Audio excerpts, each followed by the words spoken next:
It's Depeche Mode, the podcast. I'm your host, Jon Justice, and news broke after I had recorded this week's episode. So I'm tagging the beginning of the show to let you know that out on Friday will be the digital release for Ghosts Again live in Mexico City from the forthcoming Memento Mori Mexico City live album and concert film. So it looks like they will go ahead and make available that specific track from the live recording of Ghosts Again, and we'll also be getting a video to go along with it. Now, it's interesting because Ghosts Again doesn't officially appear in the film proper, but does play during the end credits. And I'm happy to see that the label behind the band is actually going and doing further promotion for the live release. And it makes me wonder if between now and December 5th, if we will get more tracks released as a preview to the official December 5th physical release of the movie, the show, and those remaining 3 unreleased, fully produced Memento Mori tracks. So, as we get into this week's episode, again, out on Friday, Ghosts Again live in Mexico City from Memento Mori Mexico City live, both digital, and it looks like we'll be getting a video to go along with it. So, exciting news as we get into officially this week's Depeche Mode, the podcast. Hello, this is Martin Gore from Depeche Mode. Hi, this is Dave Gahan from Depeche Mode, and you are listening to My Nerd World.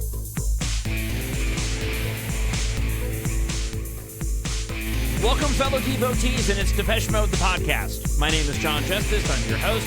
Thank you so much for checking out another episode devoted to all things Depeche Mode. As always, if you want to email me, talkshownerd@gmail.com, or if you're enjoying this up on YouTube, of course, you can go and leave a comment there. Relatively short episode this week. I feel like we're in a bit of a lull after the theatrical release of Depeche Mode M, spending quite a bit of time on last week's show going over your reviews of seeing the film in the theater. Unfortunately, as I mentioned last week, I was unable to.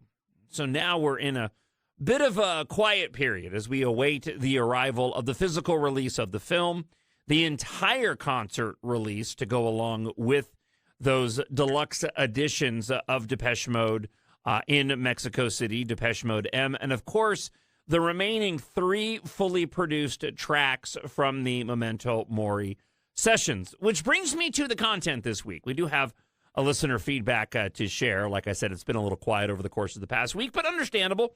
A lot of people are coming off of, again, the high of seeing the film in theaters, which, based off of your response, was very much akin to a concert experience. I think a lot of people have gotten their Depeche Mode fill, at least for the time being, as we await the physical release. But what I wanted to talk about this week was, once again, something that kind of happened to me. I've gone through the news over the course of the past week, and there's nothing new to report from Depeche Mode, and this is not surprising at all, as we, again, are just past the release of the film in theaters and waiting for the other physical releases. But as I got to work this morning, I'm listening to Depeche Mode, as I often do, and My Joy comes up, the B-side from the sessions of Songs of Faith and Devotion.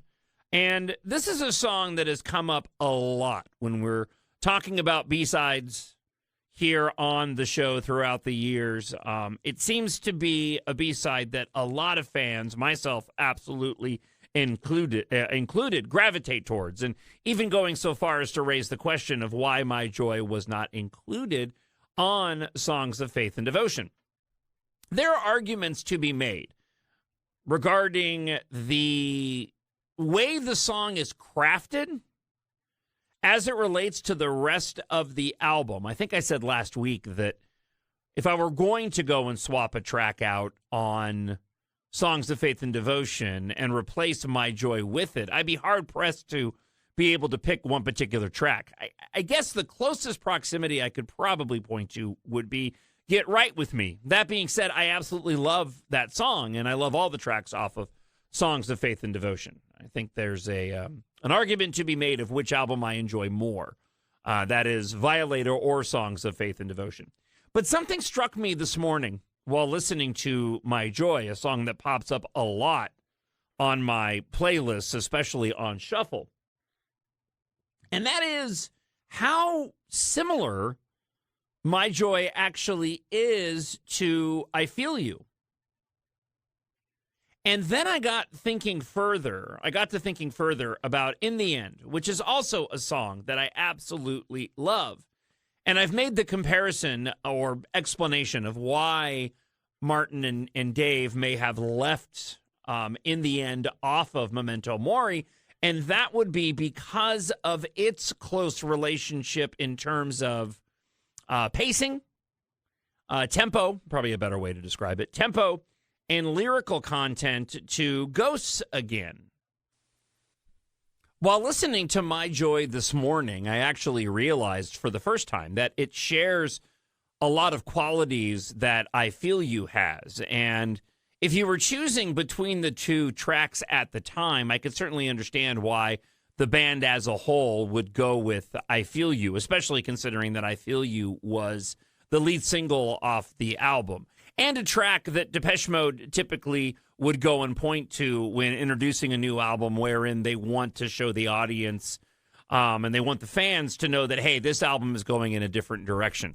That being said, I mean, you could have picked any of the singles off of Songs of Faith and Devotion, and they were all dramatically different than that of Violator. But it got me wondering whether or not the band actually left My Joy off the album because it was too similar to I Feel You. Maybe not in terms of the musical composition of the track in and of itself, although I would argue that both of the songs are rather aggressive in their own separate ways. But also with the lyrical content in and of itself, as I mentioned, you know, I Feel You, My Joy, the blood in my veins, you know, I'm not a mountain, no, you move me, I feel you. I could absolutely see the band going, well, if we're going to leave a track off the album, we already have too many songs already. My Joy does thematically have a lot in common with I Feel You. Let's go with I Feel You. It's the stronger of the two tracks.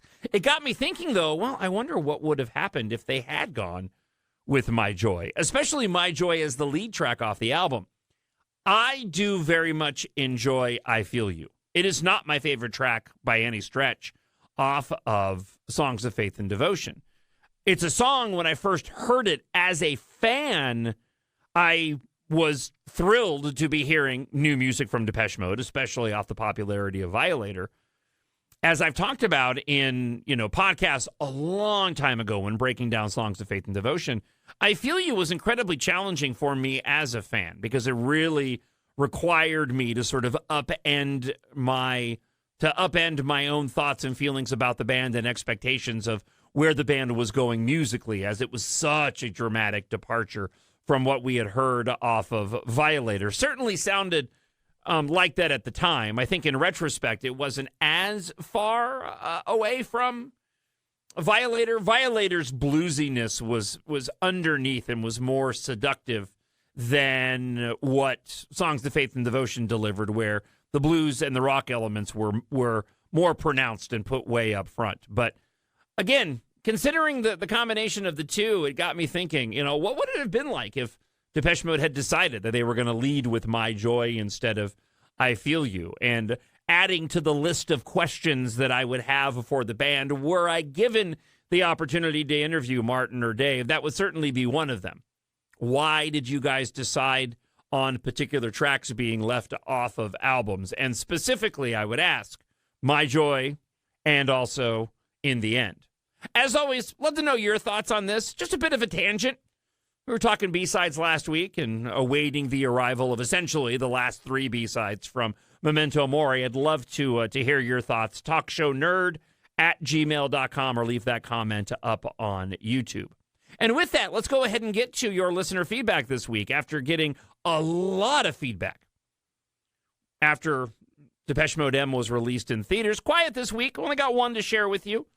It's a great email, though, coming from Jorg, who writes this. I was on a business trip last week. In the evenings, I had no appointments, so I went to the movies, writes Jorg. First, I saw Tron Ares. The reason for this was that I love the work of Trent Reznor and Nine Inch Nails. So I bought the double white vinyl edition of the soundtrack on the release day I love the score, which worked for me very well without the movie. I've never had a great interest in Tron, not in the 80s and not afterwards. The film was entertaining enough, though, the loads of action scenes and animated pictures. Through the loads of action scenes, and animated pictures. The story rather predictable and simple. However, I loved the soundtrack. For me, it was like a long video clip to the latest Nine Inch Nails album. So it was okay. And DM was mentioned twice. What else can I ask for? The next day, I went to go see Depeche Mode M. I was not at any of the Memento Mori shows, and I'm not interested in the upcoming live releases. I'll get back to that in just a moment. I liked the film. Nice to see a big screen with a couple of beers and a nice other nice other DM fans all around. Condemnation was great.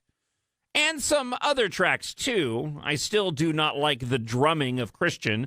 I think his drum set is far too big, especially for a so-called electronic band. Maybe in the studio, live is a completely different story. One reason why I'm not going to see them live in this concert situation, maybe they should try to give Christian an electronic drum set. I can imagine that it would fit much better. For this, I'm not going to buy any of the releases, I guess. Well, for sure not the DVD, CD, or cassette. I'm a vinyl type of guy. If the full concert album for the devotional tour came out in 4 colored versions, I'd probably buy them all. I just love this tour and the versions back then.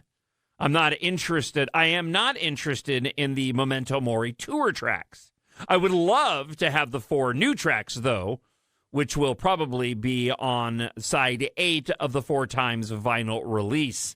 In my case, it feels like I would pay 80 euros for those 4 tracks. It's really a challenge for me, to which Jorg puts a smiley face emoji.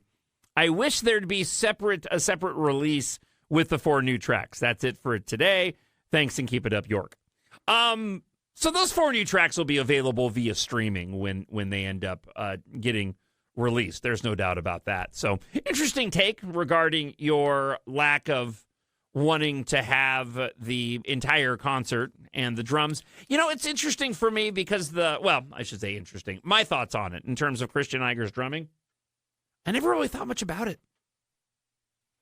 I don't know. It never really bothered me in any way, shape, or form. In the live setting at the show in and of itself, it's just a part of the overall experience. And I don't listen and haven't listened to a lot of the live albums. If I'm going to go back to a live album, I'm probably going back to Songs of Faith and Devotion live, or I'm going to 101. I usually reserve listening to their live shows when I'm watching the concert videos themselves. And if I'm going to go and listen to Depeche Mode songs, I'm typically 99.9% of the time going to go and listen to the album versions of the songs and not the live versions. The only deviation from that would be Enjoy the Silence from the devotional tour that was available on the flip side of the Walking in My Shoes CD single, which is also available via streaming and the singles release platform. That version, which I've done the song commentary before on the show, as you know, I just find absolutely amazing. With that said, for those that are enjoying this up on YouTube, thanks for checking out the show. If you enjoy reading science fiction, I hope you'll go and check out my EMBARK Science Fiction Space Opera series. 7 books in all, available at Amazon.com. Just search for EMBARK and Jon Justice. They make fantastic Christmas gifts, by the way. Until then, I hope wherever you are, you're happy, you're healthy, you're safe, you're enjoying your Depeche Mode your way. God bless, and I'll talk to you next week. Bye.